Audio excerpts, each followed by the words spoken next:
আজ আমি এসেছি তারাপীঠে। সকাল থেকে মায়ের মন্দির দর্শন করেছি, ঘুরে দেখছি মন্দির চত্বর, আর তারপর চলে গিয়েছিলাম বিখ্যাত মহাশ্মশানের দিকে। শ্মশানের আশপাশে ঘুরে বেড়াচ্ছিলাম, ঠিক তখনই আমার চোখ পড়লো এক জায়গায় অনেক মানুষ বসে আছে আর সবাইকে প্লেটে করে ভোগ প্রসাদ পরিবেশন করা হচ্ছে। আমি কিছুই জানতাম না, না জানতাম কোথা থেকে কুপন কাটতে হয়, না জানতাম কত টাকা লাগে, কখন ভোগ দেওয়া হয়, কিন্তু মনের মধ্যে একটা ডাক এলো, বসে যায়।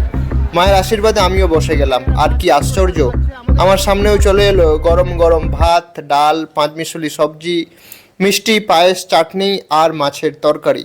তবে দুঃখের কথা একটাই, যখন আমার প্লেটে ভোগ এলো তখন মাছটা শেষ হয়ে গিয়েছিল। আমি মাছ পাইনি, কিন্তু তাতে কি, মা যখন নিজের হাতে ভোগ দেন তখন তাতে অপূর্ণতা থাকতেই পারে না। প্রত্যেকটা কণা যেন মায়ের আশীর্বাদে পরিপূর্ণ।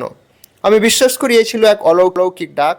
মা নিজেই ডেকে নিয়েছিলেন আমাকে, আর আশীর্বাদের মতোই আমি সেই ভোগের কিছুটা অংশ গ্রহণ করতে পেরেছি। আপনারা যদি তারাপীঠে আসেন, একবার মায়ের ভোগ প্রসাদ অবশ্যই গ্রহণ করার চেষ্টা করবেন।